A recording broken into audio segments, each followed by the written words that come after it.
Bonjour, moi c'est Zachary Hamelin, je m'appelle aussi Kanima sur les réseaux sociaux, puis je suis en train de devenir un artiste musical.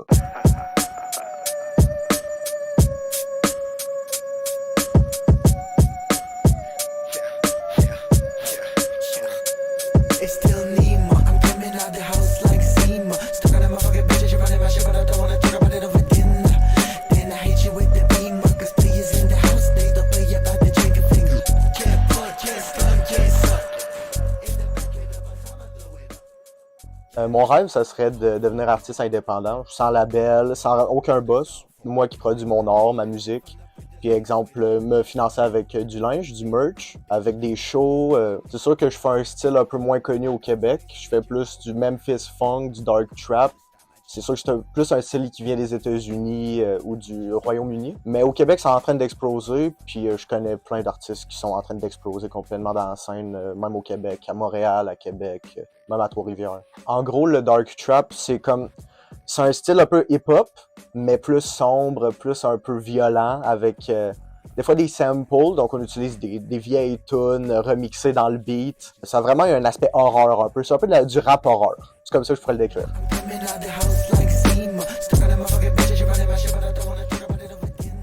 La plupart des gros artistes dans ce genre-là sont surtout américains ou britanniques. Il y en a une couple au Québec, je peux nommer Lord Gasp ou un peu Calibre dans le même style. Mais aux États-Unis, ça va être surtout Suicide Boys, Pouya, One and Only.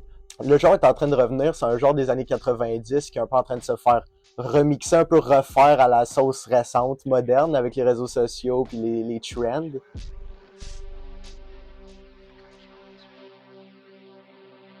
Je dirais que ça fait depuis le primaire que je fais de la musique. Je faisais de la production sur mon ordi avant, un peu de beat, juste pour le fun, niaiser, parce que j'écoutais de la musique, j'écoutais du EDM, de la grosse techno quand j'étais jeune. J'ai tout le temps aimé un peu les sons, la bass, puis en grandissant, quand j'ai eu mon ordi, forcément, tout de suite, j'ai essayé de faire de la musique, puis depuis, c'est rendu ma passion, là, la musique. C'est tout le temps été mon numéro un, mon rêve à accomplir, là, être un artiste.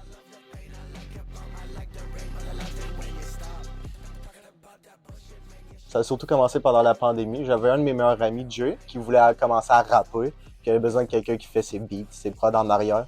Donc j'ai décidé d'apprendre, je faisais des petits beats sur mon ordinateur, rien d'incroyable. Lui, il a vite lâché le projet, mais j'ai tout le temps continué à faire des beats, apprendre à mixer la voix, juste connaître un peu en général comment faire de la musique électronique. À force d'en faire, c'est ça qui m'a fait tomber en amour avec la musique, en fait.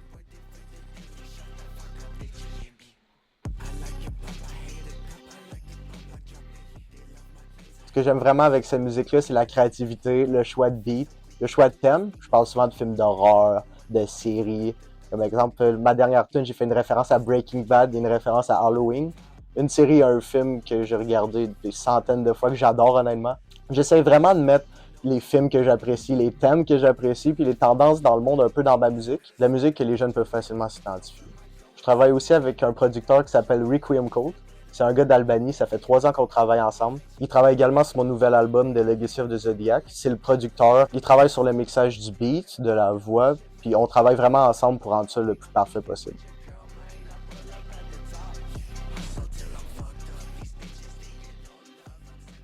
C'est sûr que ma première inspiration, ça a été mon frère Kevin. Il faisait du drum quand j'étais jeune, ça m'a tellement motivé à faire de la musique. Puis après ça, j'ai commencé à écouter du rap surtout anglais.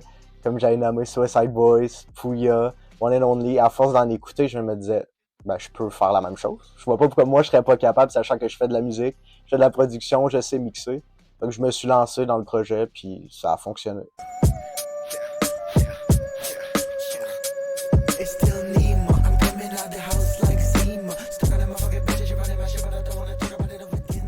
C'est sûr que j'ai mon propre style, il y a peu d'artistes qui sonnent vraiment pareil, même si on parle, exemple, des films d'horreur, c'est pas forcément la même production, c'est pas forcément le même thème en tant que tel. Puis je travaille avec les mêmes producteurs, ça fait des années, j'essaie vraiment d'avoir ma sauce, mon propre son. Puis la musique, c'est vraiment ce qui m'a tout le temps parlé dans la vie. J'ai jamais été physique, j'ai jamais été non plus calcul ou école. Je suis tout le temps dans la créativité, de créer. Puis la musique, c'est un peu comme mon safe space dans un sens. C'est un peu comme où je me reconnais, où je me sens bien. Pourquoi ce rêve et pas un autre? Comme j'ai dit, la musique, ça a tout a été ma passion, mon safe space, où je me suis reconnu. Fait que je me vois pas continuer ma vie avec un autre métier ou de passer mes journées à faire autre chose. C'est en ce qui me parle, c'est ce que j'ai envie de faire pour le restant de mes jours, honnêtement.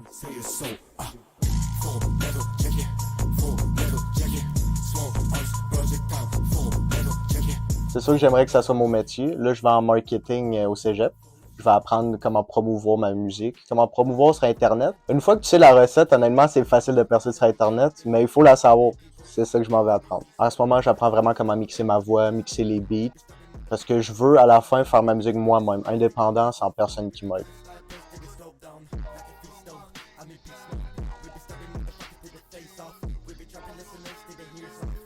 Si on parle vraiment juste de la musique du rap, ça fait depuis 2022 que j'ai commencé. J'ai 12 titres de sortie, dont un EP de 4 titres qui s'appelle Tales from Dimension. Je suis assez fier, j'ai fait ça pendant une époque sombre de ma vie et ça m'a vraiment aidé à m'en sortir, à avoir la créativité de faire ce projet-là, d'oser faire quelque chose quand ça allait vraiment pas. Ensuite, j'ai pris une pause de un an où j'ai écrit à fond. J'ai pas rien sorti, j'ai décidé de travailler sur moi, sur ma musique, sur mon écriture. Là, je reviens avec mon nouvel EP Legacy of the Zodiac, comme je parlais avant.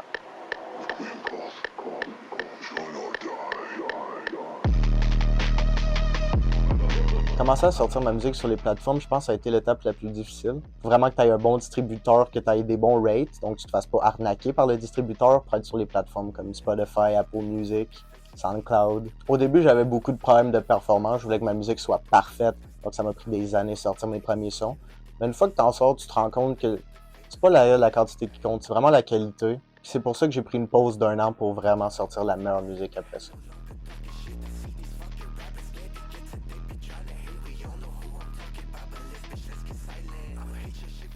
Le plus gros obstacle, ça serait vraiment mon âge. J'ai commencé très jeune, j'ai commencé à 13 ans en fait. Avoir 13 ans dans une scène où la plupart sont début ou fin vingtaine, c'est assez spécial. En grandissant, je me suis plus permis à sortir ma musique, m'exprimer librement. C'est avec ça que je me suis sorti de cette barrière-là de l'âge. C'est sûr qu'au début, j'ai eu beaucoup de mépris de la part de mes pères. C'est rare quelqu'un qui commence à 13 ans, mais j'ai jamais lâché, j'ai jamais laissé ça m'atteindre. Puis regarde où j'en suis maintenant.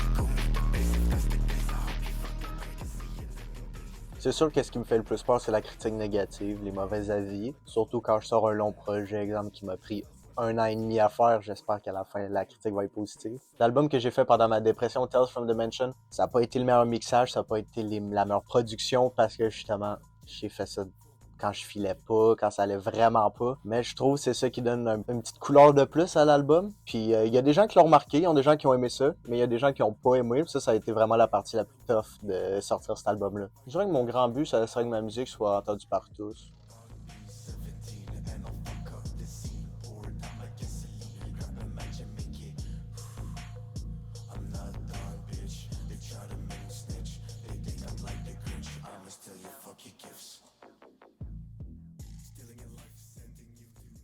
Où est-ce que j'ai appris à faire de la musique? 100% autodidacte. J'ai vraiment commencé en suivant des tutoriels sur YouTube ou même des posts sur des forums. Je lisais, j'appliquais les conseils, puis à force d'en faire, j'ai juste appris à faire de la musique moi-même, tout seul, dans ma chambre. J'ai pas de studio professionnel ni rien. Je fais tout ça dans ma chambre avec mon setup, mon matériel. Puis c'est ça que je fais depuis peut-être 4 ans maintenant.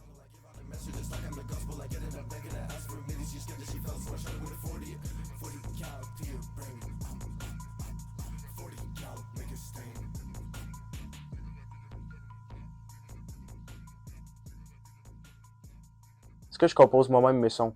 Je dirais oui à 60%, parce que oui, je travaille avec, exemple, Requiem Cult pour les beats, le mix. Oui, il fait le mix, mais je rajoute mes propres effets sur ma voix, vraiment, les choses qui me tentent, parce que chaque tune est différente, chaque tune a leur propre effet.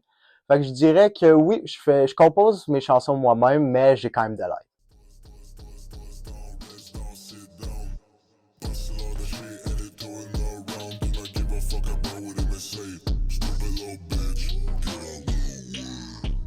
La place des jeunes dans l'industrie musicale. Ben, c'est une question sensible parce que oui, je trouve qu'on est en train de redéfinir les codes de la musique, de vraiment c'est quoi être un artiste.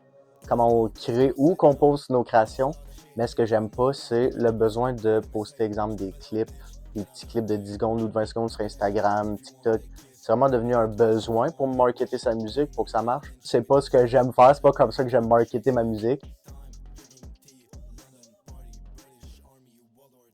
Ce qui m'a donné le kick de commencer, je dirais, c'est malheureusement le décès de mon père en 2021. Avant, je faisais surtout de la production, fait que des beats plus des sons techno. Puis après ça, j'ai décidé de vraiment me lancer dans le rap, commencer à apprendre à chanter, rapper, utiliser ma voix, parce que c'est toujours ça que j'ai voulu faire plus que juste produire. Assez content d'avoir fait le saut après son décès.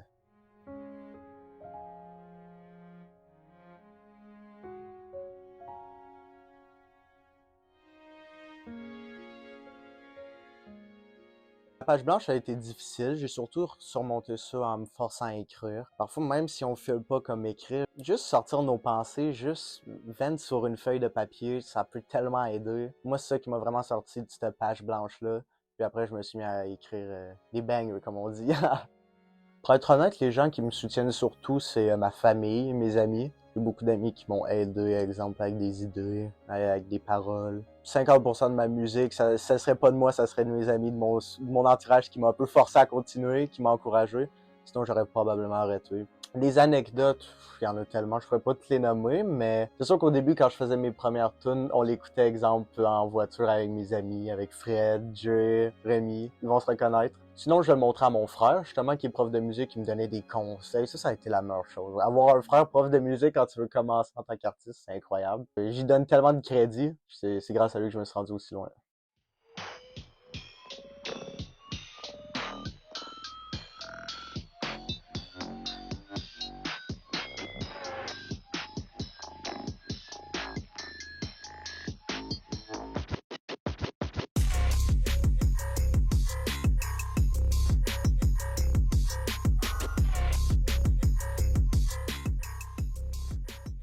Mon plus beau moment, je dirais, c'est compliqué. C'est sûr que j'ai hâte de faire des shows. Quand ça va arriver, ça va être mon plus beau moment. Mais pour l'instant, je dirais la sortie de mon premier EP, mon mini-album Tales from the Mansion. J'étais tellement fier. Puis honnêtement, ça a un peu aidé là, à me sortir de cette dépression-là, on va dire. Fait que c'est pas mal mon plus grand accomplissement pour l'instant. Jusqu'à temps que je sorte mon prochain album.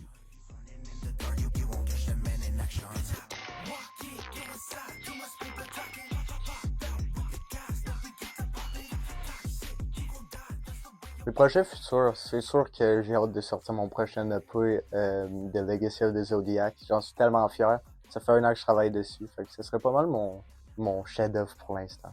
J'aimerais que mon projet sorte fin 2025, sûrement dans l'été 2025, vers juillet à août. Ce serait pas mal mon objectif. Ça fait 1 an que je travaille dessus. Fait que j'ai tellement hâte qu'il sorte. À part ça, j'ai d'autres collaborations avec d'autres artistes que je peux pas encore nommer. C'est sûr que j'ai d'autres projets long terme aussi, d'autres EP slash albums, mais je peux pas encore en parler. C'est sûr qu'éventuellement, je vais aussi passer aux vidéoclips. Pour l'instant, je fais surtout des visuels avec des clips de films d'horreur ou de films d'action qui représentent la tune justement. Mais j'aimerais faire des vrais clips avec moi.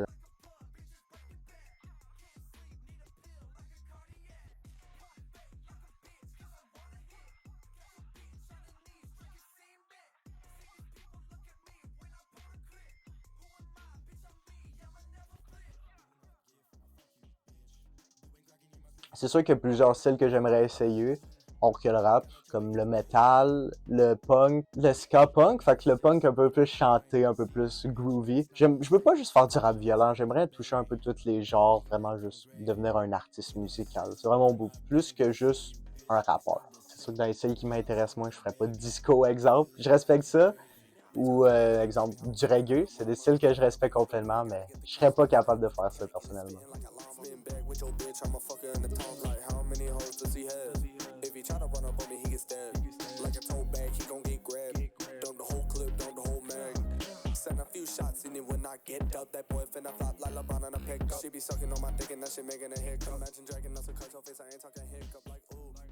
Ce que j'apprécie dans mon industrie, c'est dur à dire. J'aime les artistes avec qui je travaille. C'est vraiment une industrie positive. C'est rare dans le rap, on s'imagine du gangster rap ou plus du rap violent. Mais pour vrai, la scène de Dark Trap, c'est juste des gens créatifs qui veulent s'exprimer d'une façon peut-être un peu plus avec du rap violent, des paroles violentes. C'est juste des gens sympathiques, honnêtement. J'ai jamais eu vraiment de beef, comme on dit, de problème avec d'autres rappeurs. J'ai tout le temps fait mon art dans mon coin. J'ai fait beaucoup de collabs, mais j'ai jamais eu de problème avec personne. C'est une bonne question si je préfère enregistrer ou plus écrire. Je pense que je préfère écrire la musique. Ouais, j'en ai écrit beaucoup plus que j'en ai enregistré. Parce qu'écrire, tu peux faire ça un peu n'importe où. C'est plus l'aspect créatif dans un sens de trouver les thèmes de quoi parler. Moi, je fais plus des rimes, je compte mes rimes, mes bars, je fais des rimes intérieures. Moi, j'écris plus, sur exemple, moi, je prends Google Doc. C'est classique, c'est comme Word.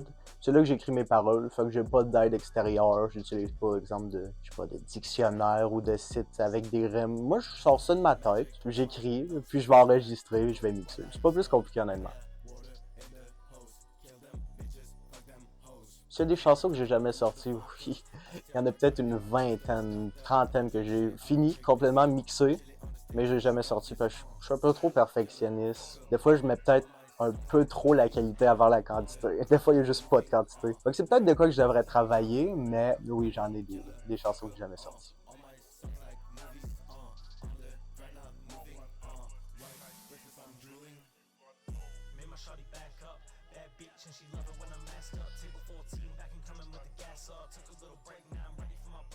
Processus. Ben déjà, exemple, je vais penser à un thème. Ben souvent, c'est soit pendant que je conduis, au gym, je vais penser à un thème général. Après, soit je suis chez nous, dans ma voiture, mais je vais prendre mon sel, je vais écouter un beat, je vais commencer à écrire des paroles. Mais souvent, ça peut prendre, soit je vais le faire en une session, la tune complète, ou sinon, ça peut prendre, exemple, 2 à 3 jours sur plusieurs sessions d'écriture. Puis après ça, j'enregistre tout en une journée, je mixe. Si je travaille avec, exemple, un producteur comme Requiem Cult, on va le mixer ensemble en appel la semaine même. Et puis après, je fais la cover, je finis le mix, et après ça, j'envoie se faire distribuer sur les plateformes.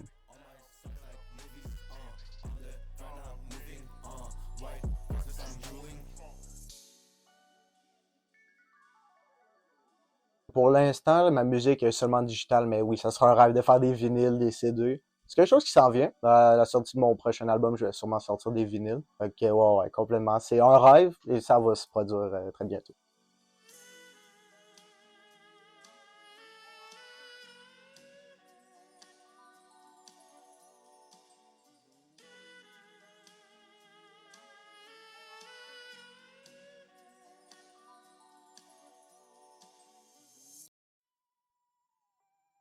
Si je sens une pression à être originale, oui, vraiment.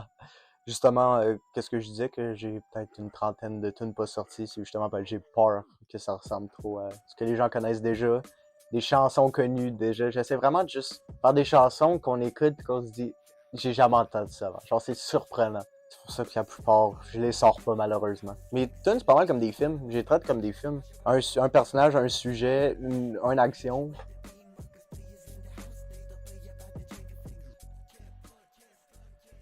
Si les adultes comprennent mon art. C'est vraiment une bonne question. C'est sûr que le rap a tout le temps été un peu dénigré par les générations plus vieilles. Ce que je comprends, ça n'a pas été toujours positif le rap, mais ça a changé. Maintenant, c'est comme du rock, c'est comme du metal. Je pense que tout le genre de musique, ça représente pas les artistes. Ça représente juste une émotion, ça représente un thème, des paroles. Puis, faut pas associer l'artiste forcément à l'autre. C'est deux choses complètement différentes. Est-ce qu'il y a de la critique? Oui, mais je suis pas d'accord avec. Je trouve que ça fait pas de sens.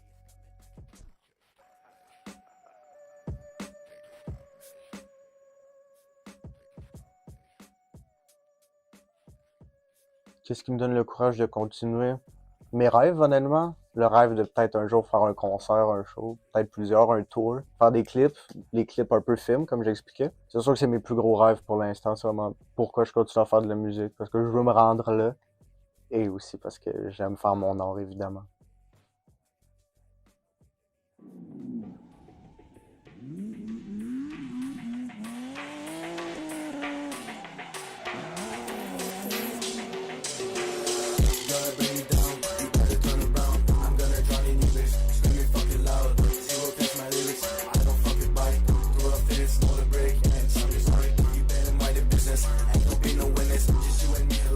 Bye bye, wait to Jesus. Gonna bring me down. You better turn around.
Biz.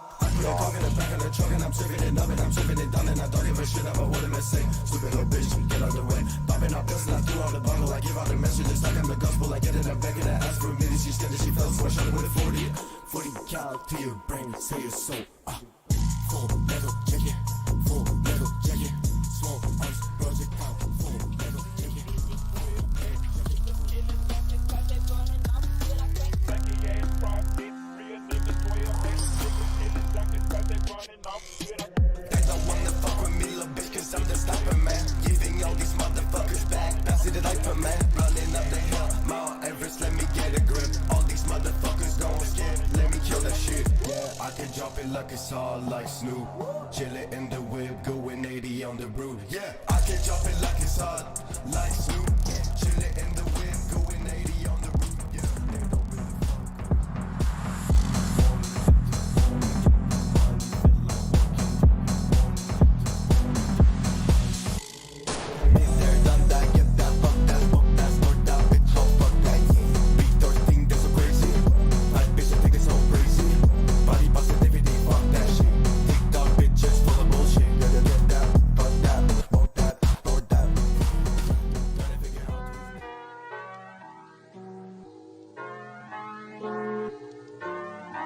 Move a little sudden, a little strange, you're gonna get a bullet.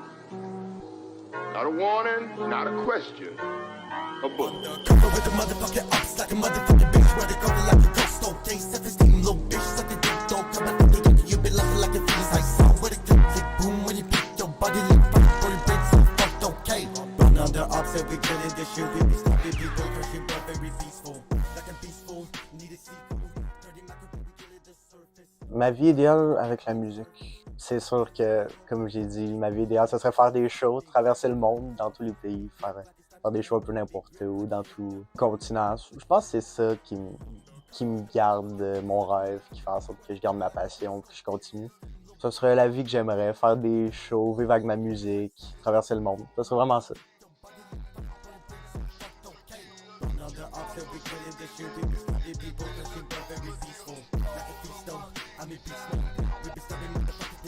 Off. We be trapping listeners, till the ears off. We be getting snipers, till they slow down. Like a feast though, I mean peaceful. We be stabbing motherfuckers till the face off. We be trapping listeners, till the ears off. We be getting snipers, till they slow down.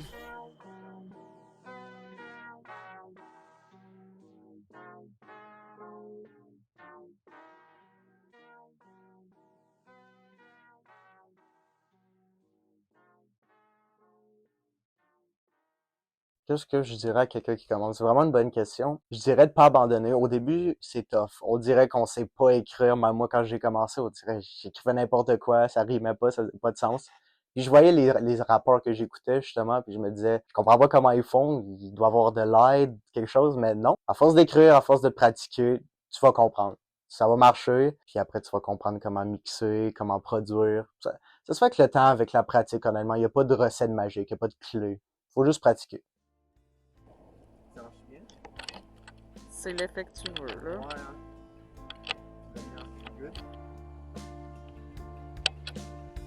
Fuck le zoom. Ah ouais, puis tu vas y aller, toi? Ok, c'est ça le zoom? C'est parfait.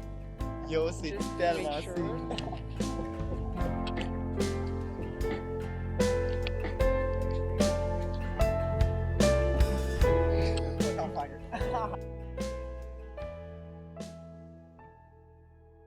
Est-ce que j'ai de l'espoir pour notre génération? Je dirais que oui. On est en train de rebâtir les codes de la créativité, de l'entrepreneuriat. Beaucoup plus de facilité maintenant à commencer quelque chose. On a accès à l'Internet, à toutes les infos qu'on a besoin. Fait que je dirais que oui, j'ai beaucoup d'espoir en notre génération, puis on est déjà en train de tout recréer, de tout refaire. Je pense que ça va juste aller en s'améliorant.